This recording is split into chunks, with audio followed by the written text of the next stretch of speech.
അധ്യായം 7.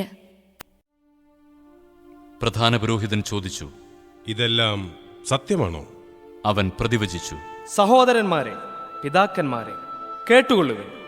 നമ്മുടെ പിതാവായ അബ്രാഹാം ഹാരാനിൽ താമസിക്കുന്നതിന് മുൻപ് മെസൊപ്പൊട്ടാമിയയിലായിരിക്കുമ്പോൾ മഹത്വത്തിന്റെ ദൈവം അവന് പ്രത്യക്ഷനായി അവനോട് പറഞ്ഞു, നിന്റെ നാട്ടിൽ നിന്നും ബന്ധുക്കളിൽ നിന്നും നീ പുറപ്പെട്ട് ഞാൻ കാണിച്ചു തരുന്ന ദേശത്തേക്ക് പോവുക.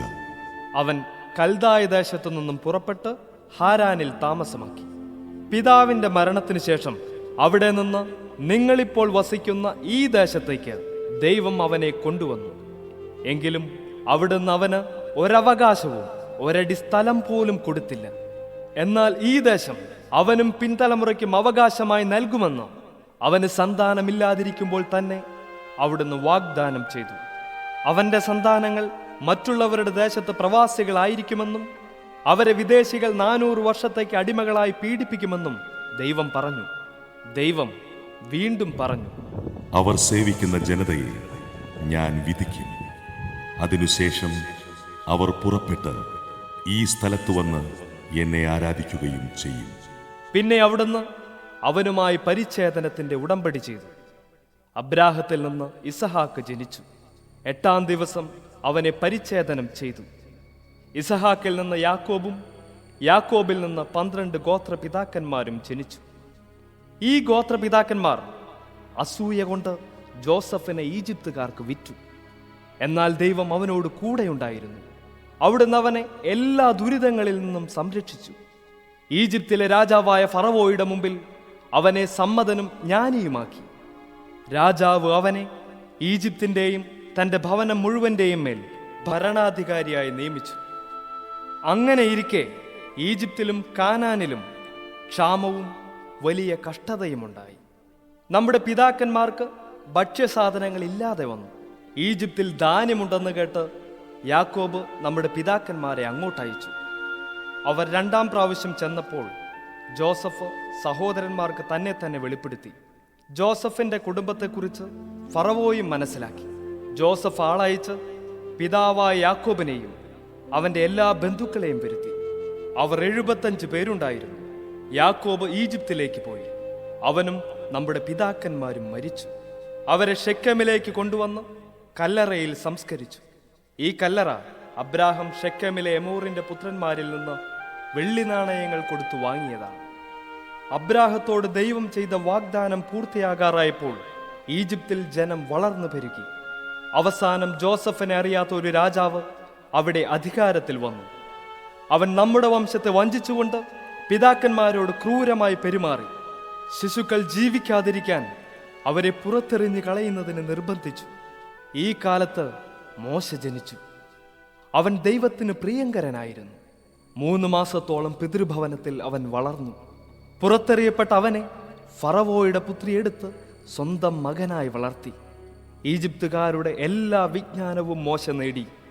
വാക്കിലും പ്രവൃത്തിയിലും അവൻ കരുത്തനായിരുന്നു. അവന് 40 വയസ്സ് തികഞ്ഞപ്പോൾ തൻ്റെ സഹോദരരായ ഇസ്രായേൽ മക്കളെ സന്ദർശിക്കാൻ അവൻ അഭിലഷിച്ചു. അവരിൽ ഒരാൾ ഉപദ്രവിക്കപ്പെടുന്നത് കണ്ട് അവൻ സഹായത്തിനെത്തി ഈജിപ്തുകാരനെ അടിച്ചു വീഴ്ത്തി ഉപദ്രവിക്കപ്പെട്ടവന് വേണ്ടി പ്രതികാരം ചെയ്യുകയും ചെയ്തു. ദൈവം അവരെ താൻ മുഖാന്തരം മോചിപ്പിക്കുമെന്ന് സഹോദരർ മനസ്സിലാക്കുമെന്നാണ് അവൻ വിചാരിച്ചത്. എന്നാൽ അവർ അത് മനസ്സിലാക്കിയില്ല. അടുത്ത ദിവസം അവർ ശണ്ട കൂടിക്കൊണ്ടിരിക്കെ അവൻ അവരുടെ അടുത്ത് ചെല്ലാനിടയായി. അവരെ അനുരഞ്ജിപ്പിക്കാമെന്ന് വിചാരിച്ച് അവൻ പറഞ്ഞു, നിങ്ങൾ സഹോദരന്മാരാണ്, എന്തിനു പരസ്പരം ദ്രോഹിക്കുന്നു? അപ്പോൾ അയൽക്കാരനെ ഉപദ്രവിച്ചു കൊണ്ടിരുന്നവൻ മോശയെ തട്ടിമാറ്റിക്കൊണ്ട് പറഞ്ഞു, ഞങ്ങളുടെ മേൽ അധികാരിയും വിധികർത്താവുമായി നിന്നെ ആര് നിയമിച്ചു? ഇന്നലെ ഈജിപ്തുകാരനെ കൊന്നതുപോലെ എന്നെയും കൊല്ലാനാണോ നിന്റെ ഭാവം? ഇത് കേട്ട് മോശ മിദിയാനിലേക്ക് ഓടിപ്പോയി അവിടെ പരദേശിയായി ജീവിച്ചു. അവിടെ വെച്ച് അവന് 2 പുത്രന്മാർ ജനിച്ചു. 40 വർഷങ്ങൾക്ക് ശേഷം സീനായ് മലയുടെ മരുപ്രദേശത്ത് ഒരു മുൾപടർപ്പിനുള്ളിൽ അഗ്നിജ്വാലകളുടെ മധ്യേ ഒരു ദൂതൻ അവന് പ്രത്യക്ഷനായി. മോശ ആ ദർശനത്തിൽ അത്ഭുതപ്പെട്ടു. സൂക്ഷിച്ചു നോക്കാൻ അവൻ അടുത്തേക്ക് ചെന്നു. അപ്പോൾ കർത്താവിന്റെ സ്വരം കേട്ടു, നിന്റെ പിതാക്കന്മാരുടെ ദൈവമാണ് ഞാൻ, അബ്രാഹത്തിന്റെയും ഇസഹാക്കിന്റെയും യാക്കോബിന്റെയും ദൈവം. ഭയവിഹുലനായ മോശ അങ്ങോട്ട് നോക്കാൻ ധൈര്യപ്പെട്ടില്ല. കർത്താവ് അവനോട് പറഞ്ഞു, നിന്റെ പാദരക്ഷകൾ അഴിച്ചു മാറ്റുക. നീ നിൽക്കുന്ന സ്ഥലം പരിശുദ്ധമാണ്. ഈജിപ്തിൽ എന്റെ ജനം അനുഭവിക്കുന്ന പീഡനങ്ങൾ ഞാൻ വ്യക്തമായി കണ്ടു. അവരുടെ ദീനരോദനം ഞാൻ കേട്ടു. അവരെ വിമോചിപ്പിക്കാൻ ഞാൻ ഇറങ്ങി വന്നിരിക്കുന്നു. വരൂ, നിന്നെ ഞാൻ ഈജിപ്തിലേക്ക് അയക്കും. ഞങ്ങളുടെ മേൽ അധികാരിയും വിധികർത്താവുമായി നിന്നെ ആരു നിയമിച്ചു എന്ന് പറഞ്ഞ് അവർ നിരാകരിച്ച മോശയെ തന്നെ മുൾപ്പടർപ്പിൽ പ്രത്യക്ഷനായ ദൂതൻ വഴി ദൈവം അവരുടെ അധികാരിയും വിമോചകനുമാക്കി അയച്ചു. ഈജിപ്തിലും ചെങ്കടലിലും 40 വർഷം മരുഭൂമിയിലും അത്ഭുതങ്ങളും അടയാളങ്ങളും പ്രവർത്തിച്ചുകൊണ്ട് അവനവരെ നയിച്ചു. ദൈവം നിങ്ങളുടെ സഹോദരരിൽ നിന്ന് എന്നെപ്പോലെ ഒരു പ്രവാചകനെ നിങ്ങൾക്കായി ഉയർത്തുമെന്ന് ഇസ്രായേൽ മക്കളോട് പ്രഖ്യാപിച്ചത് ഈ മോശയാണ്. സീനായ് മലയിൽ വെച്ച് തന്നോട് സംസാരിച്ച ദൂതനോടും നമ്മുടെ പിതാക്കന്മാരോടും കൂടെ മരുഭൂമിയിലെ സംഘത്തിലായിരുന്നവനും നിങ്ങൾക്ക് നൽകാനായി ജീവവചസ്സുകൾ സ്വീകരിച്ചവനും ഇവനാണ്. നമ്മുടെ പിതാക്കന്മാർ അവനെ അനുസരിച്ചില്ല. അവർ അവനെ നിരാകരിക്കുകയും ഉള്ളുകൊണ്ട് ഈജിപ്തിലേക്ക് തിരിയുകയും ചെയ്തു.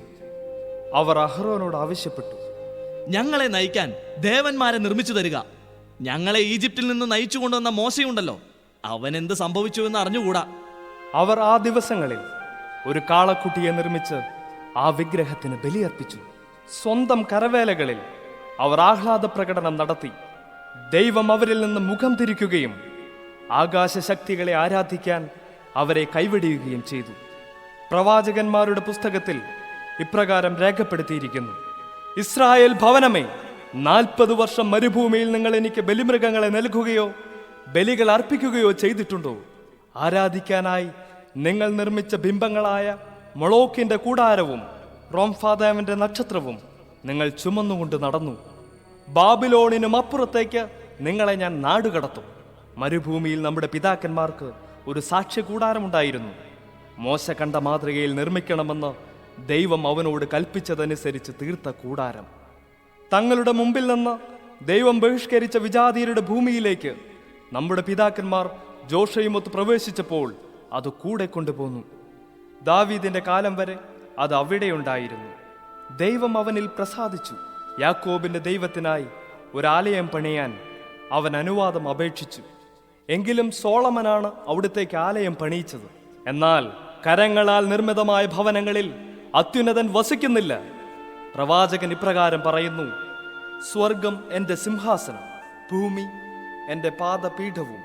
കർത്താവ് അരുളി ചെയ്യുന്നു: ഏതുതരം ഭവനം നിങ്ങൾ എനിക്ക് വേണ്ടി നിർമ്മിക്കും? ഏതാണ് എന്റെ വിശ്രമ സ്ഥലം? ഇവയെല്ലാം എന്റെ കരവേലകൾ തന്നെയല്ലേ? മർക്കടമുഷ്ടിക്കാരെ, ഹൃദയത്തിലും കാതുകളിലും അപരിച്ഛേദിതരെ, നിങ്ങൾ എല്ലായ്പ്പോഴും പരിശുദ്ധാത്മാവിനോട് മല്ലടിക്കുന്നു. നിങ്ങളുടെ പിതാക്കന്മാരെ പോലെ തന്നെയാണ് നിങ്ങളും. ഏത് പ്രവാചകനുണ്ട് നിങ്ങളുടെ പിതാക്കന്മാർ പീഡിപ്പിക്കാത്തതായി? നീതിമാനായവന്റെ ആഗമനം മുൻകൂട്ടി അറിയിച്ചവരെ അവർ കൊലപ്പെടുത്തി. നിങ്ങൾ അവനെ ഒറ്റിക്കൊടുക്കുകയും വധിക്കുകയും ചെയ്തു. നിങ്ങൾക്ക് ദൈവദൂതന്മാരിലൂടെ നിയമം ലഭിച്ചു, എങ്കിലും നിങ്ങൾ അത് പാലിച്ചില്ല. അവർ ഇത് കേട്ടപ്പോൾ അവന്റെ നേരെ കോപാക്രാന്തരായി പല്ലുകടിച്ചു. എന്നാൽ അവൻ പരിശുദ്ധാത്മാവിനാൽ നിറഞ്ഞ് സ്വർഗത്തിലേക്ക് നോക്കി ദൈവത്തിന്റെ മഹത്വം ദർശിച്ചു. ദൈവത്തിന്റെ വലത്തുഭാഗത്ത് യേശു നിൽക്കുന്നതും കണ്ടു. അവൻ പറഞ്ഞു, ഇതാ സ്വർഗം തുറന്നിരിക്കുന്നതും മനുഷ്യപുത്രൻ ദൈവത്തിന്റെ വലതുഭാഗത്ത് നിൽക്കുന്നതും ഞാൻ കാണുന്നു. അവർ ഉച്ചത്തിൽ ആക്രോശിച്ചുകൊണ്ട് ചെവി പൊത്തുകയും അവന്റെ നേരെ ഒന്നാകെ പാഞ്ഞെടുക്കുകയും ചെയ്തു. അവർ അവനെ നഗരത്തിനു പുറത്താക്കി കല്ലെറിഞ്ഞു. സാക്ഷികൾ തങ്ങളുടെ വസ്ത്രങ്ങൾ സാവൂൾ എന്ന ഒരു യുവാവിന്റെ കാൽക്കൽ അഴിച്ചുവെച്ചു. അനന്തരം അവർ സ്തേഫാനോസിനെ കല്ലെറിഞ്ഞു. അപ്പോൾ അവൻ പ്രാർത്ഥിച്ചു: കർത്താവായ യേശുവേ, എന്റെ ആത്മാവിനെ കൈക്കൊള്ളണമേ. അവൻ മുട്ടുകുത്തി വലിയ സ്വരത്തിൽ അപേക്ഷിച്ചു: കർത്താവേ, ഈ പാപം അവരുടെ മേൽ ആരോപിക്കരുത്. ഇത് പറഞ്ഞ് അവൻ മരണനിദ്ര പ്രാപിച്ചു.